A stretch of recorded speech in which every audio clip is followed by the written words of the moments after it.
Hello and welcome to this episode of The Rest is Entertainment Questions and Answers edition. I'm Marina Hyde. And I'm Richard Osman. It is even nearer Christmas than the last time we spoke. We'll have a show on Christmas Eve, won't we? There'll be a podcast out on Christmas Eve. So yes, we won't there say Merry will. Christmas at the end of this. Yeah, on the eve, at midnight on Christmas Eve, not the 23rd to the 24th crossover. The 23rd and then again, 24th crossover, is that what you call it in your house? I don't know. I was trying to think of what it means, the eve of Christmas. Yeah, Do you say anyway. to your kids, Father Christmas will be here on the 24th, 25th crossover? Yeah, we're heavily data-driven in that way. This is very much why none of your carols have ever taken off. Right. Now, there has been a considerable amount of discourse on the matter of Quality Streets, hasn't there? Got to say, there's quite a lot of support for me out there. I didn't say the toffee penny was the best. I just said that it wasn't a war crime, and I quite like them. Lot of stuff. So I'm just going to summarise.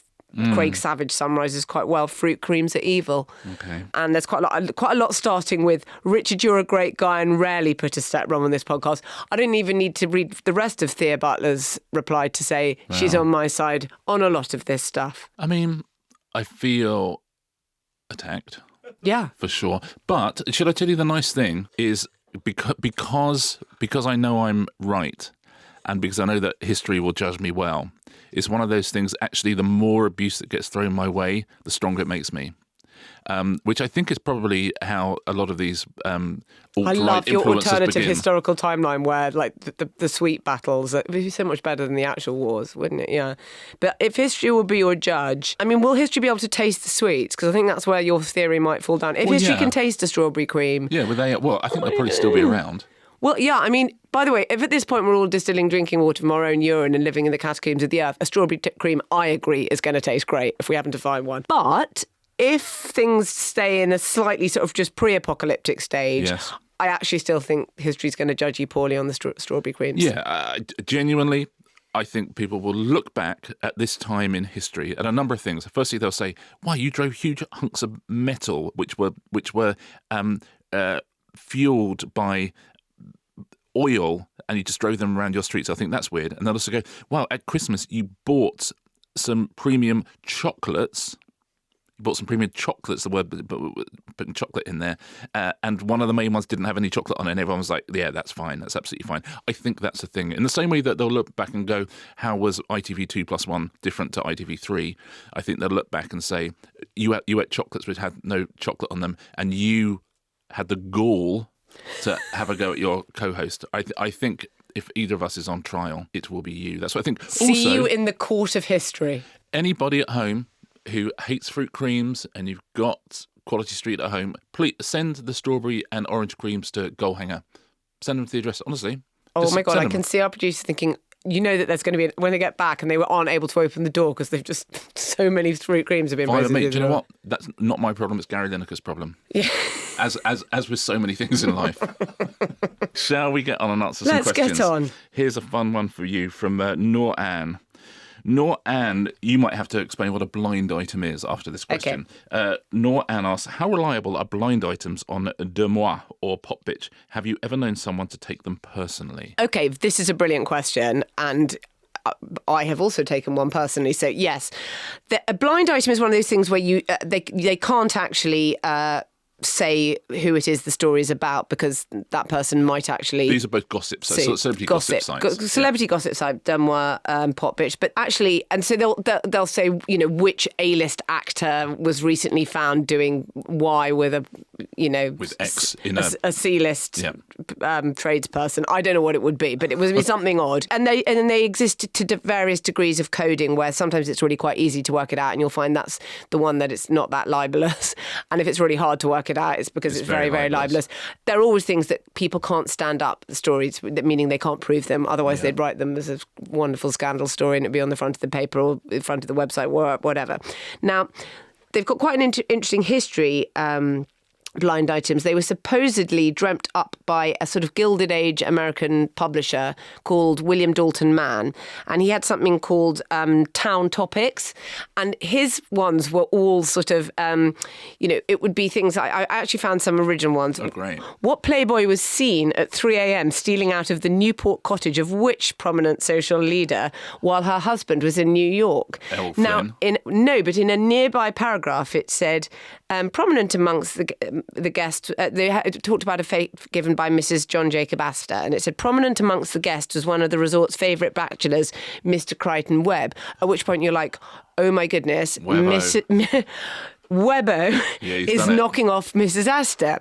And so you would know. Now, what Man ended up doing, William Dalton Mann, is that he ended up using it as a form of blackmail. But all the robber barons would pay him money not to be featured in Town Topics. So it became a bit of a money spinner.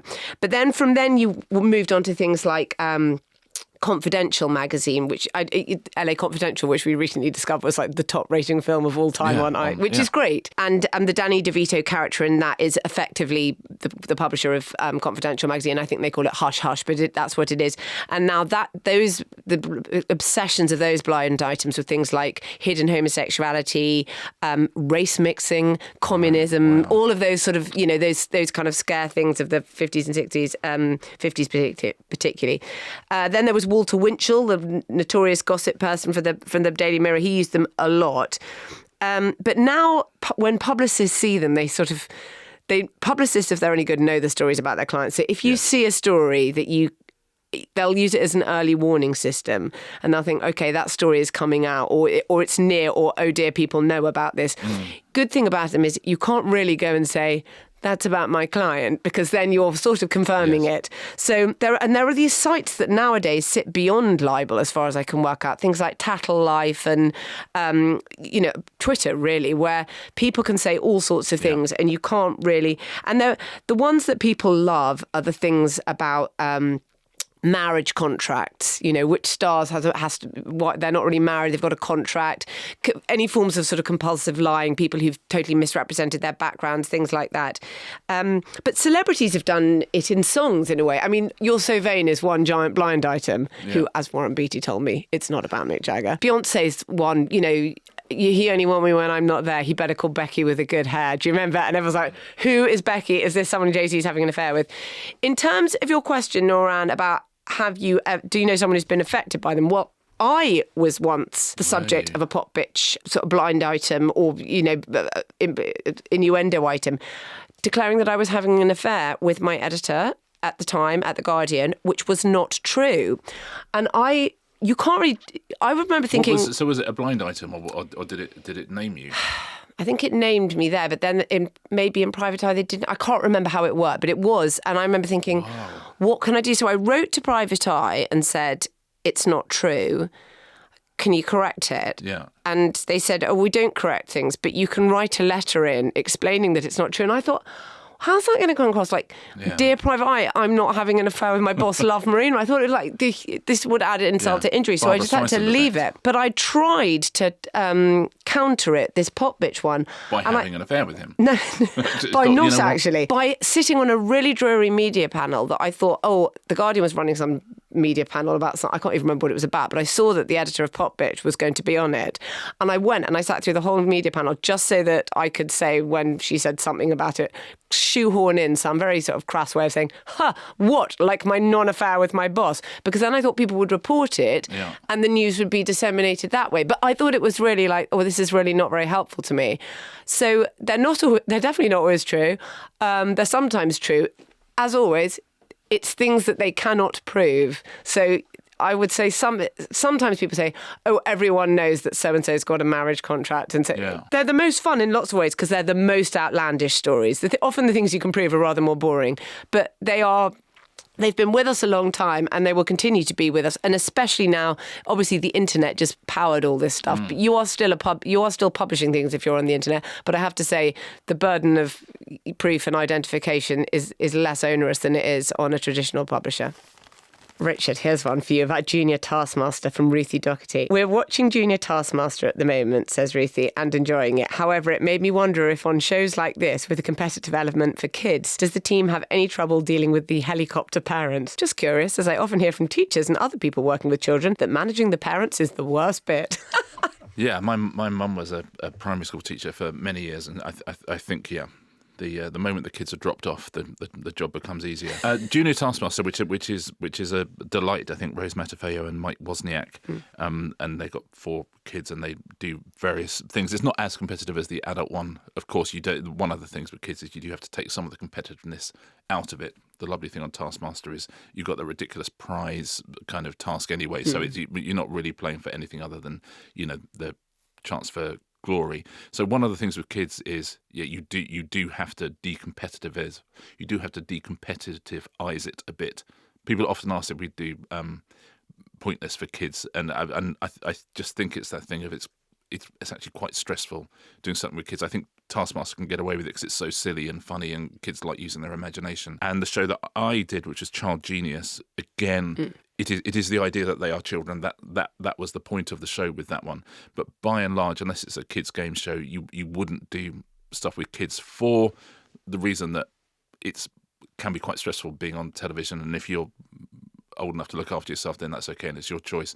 But with children, it can be quite stressful. And I guess their parents are on set. Exactly, at all times. So Child Genius, the parents were there all the time. The thing with Child Genius is interesting, and in the end, I stopped doing it. I liked, the kids were amazing on that show. The kids were just so great, and they were smart and what have you. And also, by the way, almost all the parents were great as well. And most of the parents are just sitting there going, what on earth have I got on my hands here with this kid? And some of the kids were super competitive and the parents were also competitive. It's just one of those things, just normal relationships. And I liked being able to hang out with all of them and seeing all those different dynamics.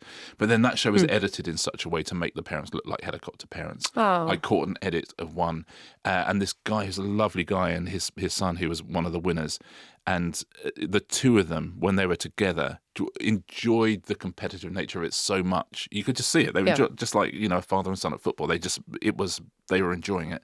And watching the edit, it made the dad look like he was a proper kind of, no, you must do this, you must do that. No. It's important. And I just thought, that's not what I saw. Yeah. So I would say, it's, if you've got kids on set, they are unbelievably well looked after. They are chaperoned at all times. There are recording breaks at all times. The parents will be there at all times. But no, I think that it's one of those things that parents in a television studio and kids in a television show, it feels slightly different to normal reality. So however they are like at home, if they are helicopter parents or whatever, in a TV studio, genuinely the atmosphere is very, very supportive, and the atmosphere is an awful lot of fun. So yeah, I don't think that the parents are the problem when you have a kids' TV show. I think just so long as the show is made with a bit of glee and a bit of joy, and so long as the kids are properly treated, then everyone feels like they've had a day full of a bit of magic, I think. But Junior Taskmaster, if you've not seen it, I would genuinely recommend. Again, it's so ridiculous and so silly, in the best possible way. Holly Douglas asked we talked about British accents and American actors and British accents. The one thing we didn't cover, best American accents by British people. And worst. And by the way, last week I talked about the incredible British accents of the American actors in Spinal Tap, and I said Hank Azaria instead of Harry Shearer. Oh. They're both Simpsons voiceovers, but it was Harry Shearer. Synaptic misconnection. Yeah, apologies. Okay, worst American accents by Brits. This is, okay, number 3, Emma Watson in Anything. Equal at number 2. I'm going to have to put... Sorry? Yes. So have you got a number 1 as well? Okay, yeah, you're right. Well, in which case, Emma Watson's number 4. Okay, so she's 4 Emma Watson in Anything, in this top 4. So you're doing the top 4. Right. Okay, we're doing a top 4. So it's only because you said you were doing a top 3. Equal at 2. Neither of these will be popular, but I'm not here to win friends. Ray Winstone's in The Departed. Oh my God.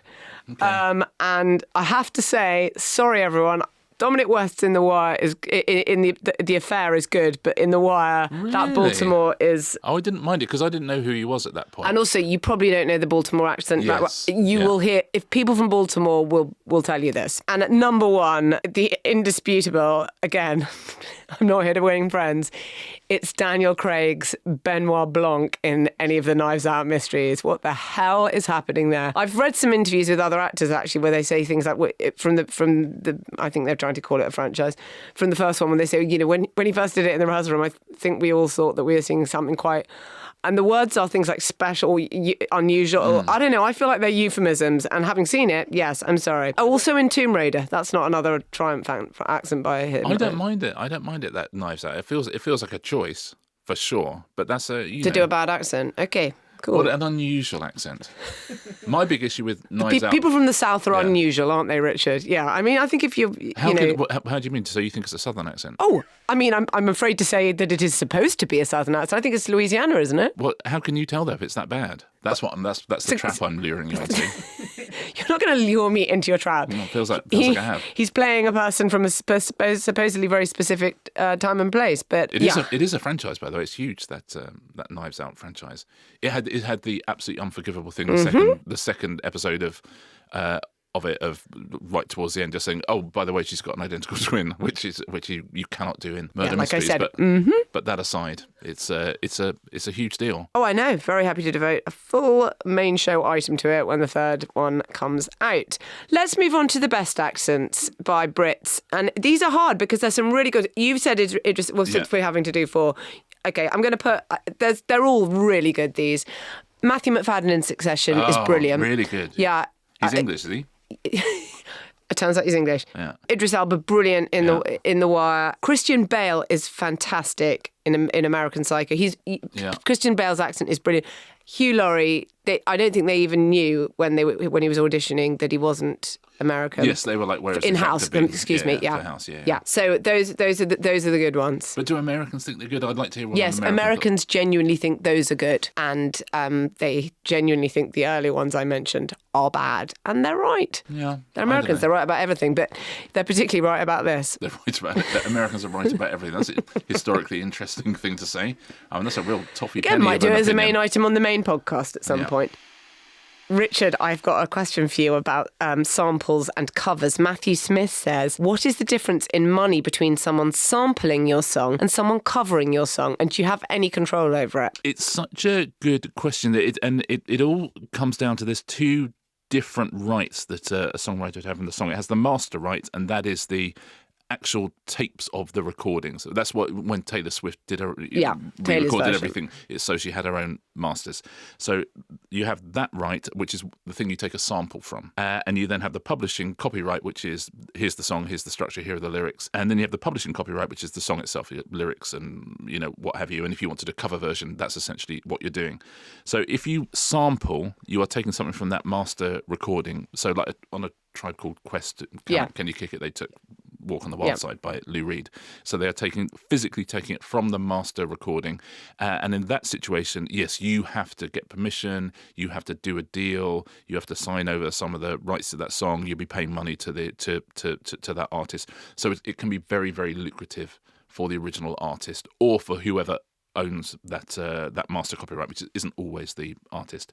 If you want to do a cover version, you don't need permission from anyone. Absolutely do exactly what you want. The artist will get publishing rights every time it's recorded or played or what have you. But by and large, you can do that. If you want to change the lyrics, sometimes you then have to ask permission. If you want to subtly alter it, you do. But the master right is the key, and sampling is the way you make your most money. Phil Manzanera from Roxy Music, Jay-Z and Kanye used a riff of his on No Church in the Wild. Yeah. This is a thing from the late 70s that he'd done. Just a little riff. He didn't even know they were taking it. They used that riff, and he says his autobiography has just come out. My brother has worked with him many, many times and can back up this story. He said, I made more money from that sample than I made from my entire 40-year career in Roxy Music. Wow. So if you want to know whether samples are lucrative, they absolutely are. The Rolling Stones made a lot of money from Bittersweet Symphony, from the verse, just that little hook. I mean, they not more money than they made in the Rolling Stones, however, because they made. I think in their 40 years in the Rolling Stones, they also made quite a lot of money. But if you can be sampled, it can be a real career changer for an awful lot of people.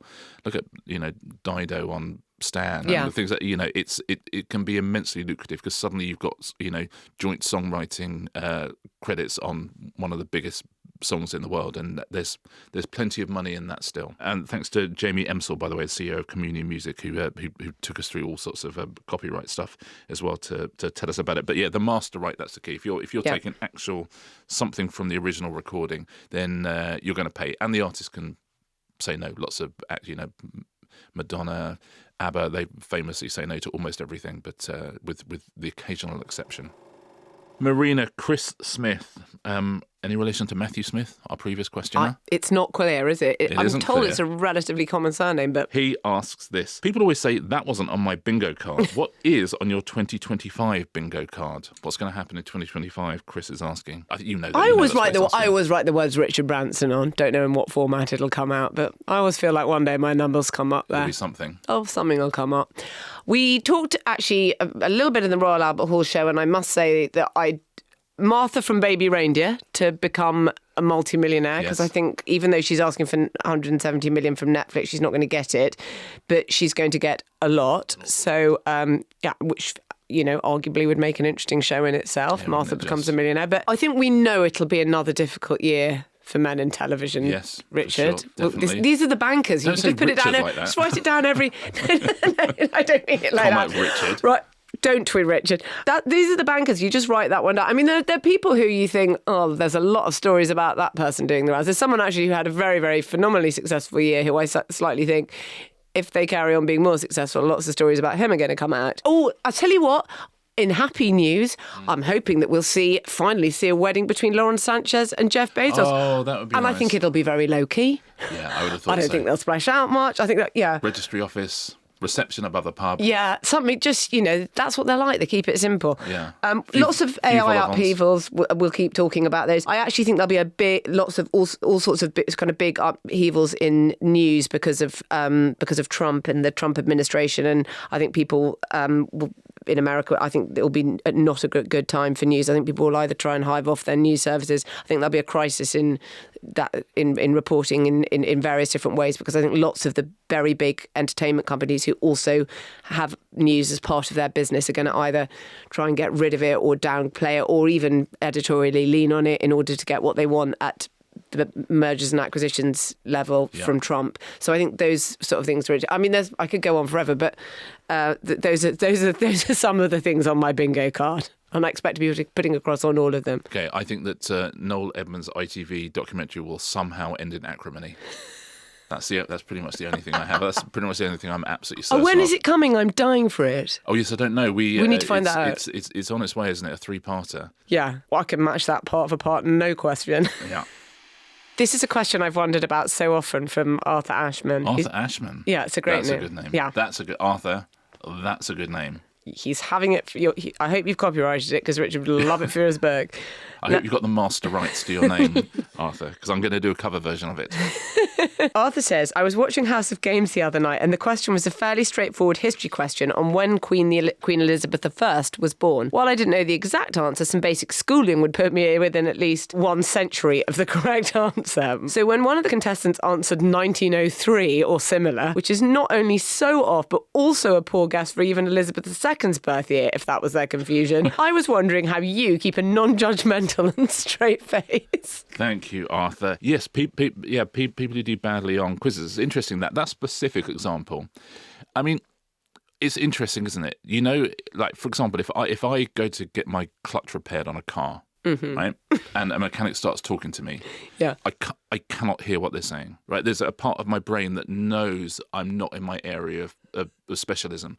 So they could ask me a very simple question, and I would not even understand the terms of reference in which they were speaking. Is this your car? Yeah, exactly. And that is often the case on quizzes. The lovely thing about House of Games is I always say to people, if you cannot quiz, just come on anyway, because we'll have fun. Yeah. And so if I ask a question about the birth date of Queen Elizabeth I, someone is not thinking, Queen Elizabeth I, let me have a little think about who that is and when she might have been born. That person is going, oh no, it's like kings and queens. Yeah, and there's, is it Elizabeth? I heard Elizabeth. She was old, wasn't she? So I guess, I don't know, but 1903, they're not hearing the question. Yeah. Right? It's just not the way that their mind is working.